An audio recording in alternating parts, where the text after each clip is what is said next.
स्वागत है आपका नवोदय टाइम्स पंजाब केसरी में। मैं हूं दीक्षा शर्मा। देश प्रदेश की तमाम खबरों के साथ हम आपके समक्ष आ चुके हैं। शुरुआत मौसम से करना चाहेंगे क्योंकि केरल में मॉनसून की आहट अब महसूस कर ली गई है।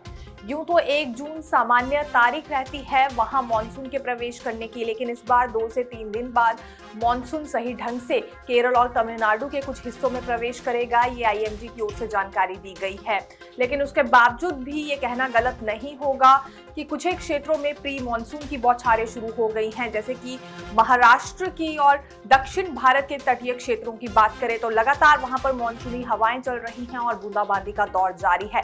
पहाड़ी इलाकों में भी बारिश का दौर जारी है, जिस वजह से वहां तापमान में गिरावट आई है। लेकिन इस पूरे क्रम के बीच उत्तर भारत में नॉर्था पूरी तरह से बेअसर रहा है। यूं तो 9 जून तक अलर्ट जारी किया गया था और इस बीच हीट स्ट्रोक के मामले भी बढ़ सकते हैं, ये भी जानकारी सामने आई थी। संभावना कुछ ऐसी थी, लेकिन नॉर्था बेअसर रहा। इसका भी बड़ा कारण ये है कि बंगाल की खाड़ी से लगातार मॉनसूनी हवाएं चल रही थी, जिस वजह से तापमान में गिरावट रही और गर्मी से उत्तर भारत में भी लोगों को राहत मिल पाई है। अगले 2 से 3 दिन बाद मॉनसून दस्तक दे देगा केरल में, तमिलनाडु में, जिसके बाद लगातार बारिश का सिलसिला जारी रहने वाला है। और बात 15 जुलाई तक की करें तो तब तक पूरे भारत में मॉनसून की बौछारें शुरू हो जाया करती हैं। 5 से 21 जून तक भाजपा की ओर से जनसंपर्क अभियान चलाया जाएगा। मोदी सरकार के 12 वर्ष पूरे होने जा रहे हैं और इसी मौके पर जन जन तक भाजपा के वरिष्ठ पदाधिकारी पहुंचेंगे उपलब्धियां गिनवाने के लिए कि अभी तक भाजपा के कार्यकाल में कौन से बड़े कार्य हुए हैं, आम लोगों के लिए क्या योजनाएं परियोजनाएं लाई गई हैं जिससे आम लोगों को फायदा भी मिल रहा है। इसके लिए पार्टी मुख्यालय में बैठक हो चुकी है और राष्ट्रीय अध्यक्ष नितिन नवीन की ओर से कुछ खास निर्देश भी जारी किए गए हैं। वरिष्ठ पदाधिकारियों के लिए जमीनी स्तर के कार्यकर्ताओं को भी आदेश जारी हुए हैं कि कैसे उन्हें गांव-गांव तक पहुंचना है। केवल कार्यकर्ता ही नहीं बल्कि वरिष्ठ नेता भी गांव-गांव तक पहुंचने वाले हैं, जहां उनकी ओर से वो सभी योजनाएं परियोजनाएं बताई जाएंगी जो कि अभी तक सिरे चढ़ पाई हैं। बैठक में संगठन के विस्तार और जनता तक सरकार की उपलब्धियां पहुंचाने के लिए व्यापक रणनीति तैयार की गई। इस दौरान पार्टी के नेता गांव-गांव जाकर केंद्र सरकार की उपलब्धियां और जन कल्याणकारी योजनाओं की जानकारी लोगों तक पहुंचाएंगे। यह अभियान विश्व पर्यावरण दिवस और अंतर्राष्ट्रीय योग दिवस के अवसरों के साथ भी जुड़ा रहेगा। अभियान के तहत पार्टी नेताओं को प्रत्येक विधानसभा क्षेत्र में 100 प्रभावशाली मतदाताओं से संपर्क कर उनकी राय और सुझाव लेने की जिम्मेदारी भी दी गई है। यह कार्यक्रम 21 जून तक समाप्त होगा, जिसे भाजपा पूरे देश में बलिदान दिवस के रूप में मनाएगी। ईरान और अमेरिका के बीच डील होने वाली है, ये चर्चाओं का दौर जारी था और उसके बाद स्ट्रेट ऑफ हॉर्मुज भी खुल सकता है, ये भी माना जा रहा था। लेकिन फिलहाल के लिए ईरान ने ये बातचीत टाल दी है अमेरिका के साथ, यानी कि सीज फायर पर अब ईरान अमेरिका के साथ बात नहीं करेगा। ईरान ने दावा ये किया है कि जब तक इजराइल की ओर से लेबनान पर हमले नहीं रोक दिए जाते हैं तब तक ईरान सीज फायर पर कोई भी वार्ता नहीं करने वाला है। ईरान को भारी नुकसान हो रहा है। इतना ही नहीं, स्ट्रेट ऑफ हॉर्मुज को पूरी तरह से बंद करने की तैयारी भी ईरान की ओर से कर ली गई है। इसके अतिरिक्त कुछ और मोर्चे अब खोल लिए जाएंगे ईरान की ओर से, ये बात भी सामने आई है। ईरान और उसके सहयोगी हॉर्मुज स्ट्रेट पूरी तरह बंद करने और अन्य मोर्चों को एक्टिव करने के ऑप्शन पर भी विचार कर रहे हैं। इनमें लाल सागर के दक्षिणी हिस्से में स्थित बाब अल मंदेब स्ट्रेट भी शामिल है। सीज फायर का कई बार पहले उल्लंघन हो चुका है। अमेरिका और ईरान के बीच 8 अप्रैल 2026 से युद्ध विराम लागू हुआ था। यह शुरुआत में 2 हफ्ते के लिए था, जिसे बाद में बातचीत जारी रखने के लिए बढ़ाया गया।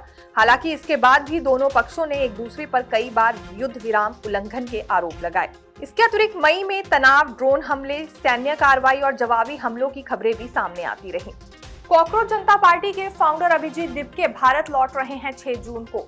ठीक इसके बाद इनकी ओर से बड़ा प्रदर्शन किया जाएगा, जिसमें ये केंद्रीय शिक्षा मंत्री के इस्तीफे की मांग उठाने वाले हैं। ये दावा इनकी ओर से ट्विटर अकाउंट पर किया गया है। हालांकि जंतर मंतर में ये प्रदर्शन होने जा रहा है, लेकिन अभिजीत दिपके, जिन्हें लेकर कुछ एक विरोधी स्वर भी पहले ही भारत में उठ गए हैं, कुछ संगठन हैं जिन्होंने कॉकरोच के नाम से ही अपनी पार्टी का नाम रख लिया है। जैसे कि युवा कांग्रेस की बात करें तो कॉकरोच नाम उन्होंने भी अपने संगठन को दिया है और ये भी दावा किया है कि असल मायने में कॉकरोच वही हैं जो कि जमीनी स्तर पर उठते हैं, महज सोशल मीडिया पर अकाउंट बनाने से कुछ नहीं होता है।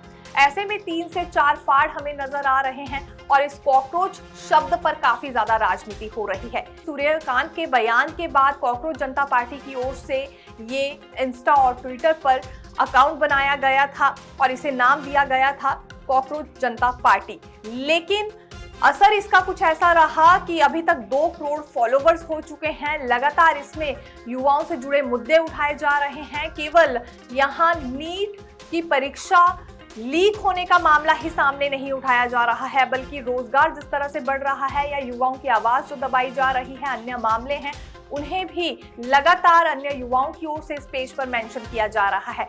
अब ये भारत लौट रहे हैं, जिसके बाद इनकी ओर से प्रदर्शन किया जाएगा। इस प्रदर्शन का क्या असर रहता है और ये जो 2 करोड़ फॉलोवर्स जुड़े हैं इंस्टा पर अभिजीत दिपके के साथ, क्या ये जमीनी स्तर पर भी उतरेंगे? जैसा कि युवा कांग्रेस की ओर से दावा किया जा रहा है कि महज ये डिजिटल फॉलोवर्स ही रहने वाले हैं, जमीनी स्तर से इनका कोई भी लेना देना नहीं है। अब ये बात कितनी सिद्ध हो पाती है, आने वाले दिन हमें बताएंगे। Hello everyone, I have decided to come back to India. Yes, मैं अपने देश, अपने घर इंडिया वापस आ रहा हूँ एजुकेशन मिनिस्टर धर्मेंद्र प्रधान का रेजिग्नेशन मांगने के लिए।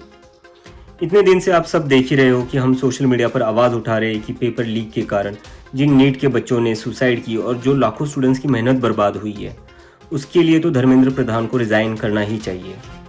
8 लाख बच्चों ने हमारी पिटीशन साइन की है। Crores of people have supported this demand on social media as well and not just that, देश में कई सारी जगहों पर इसको लेकर प्रोटेस्ट भी तो हो रहे हैं, जैसे लखनऊ, जयपुर, महाराष्ट्र, दिल्ली, लेकिन फिर भी इनको कोई फर्क नहीं पड़ रहा। आज नीट के 22 लाख स्टूडेंट्स, सीबीएसई के 17 लाख स्टूडेंट्स, सीयूईटी के 16 लाख स्टूडेंट्स और एसएससी जीडी के 40 लाख स्टूडेंट्स, ऐसे 1 करोड़ से ज़्यादा स्टूडेंट्स हैं जिनकी ज़िंदगी के साथ मजाक किया गया है सिस्टम द्वारा। इसकी वजह से स्टूडेंट्स बहुत ही ज़्यादा एंशियस और परेशान है अपने फ्यूचर को लेकर। किसी को तो इसकी जिम्मेदारी लेनी होगी। देखते रहिए नवोदय टाइम्स पंजाब केसरी में दीक्षा शर्मा। धन्यवाद।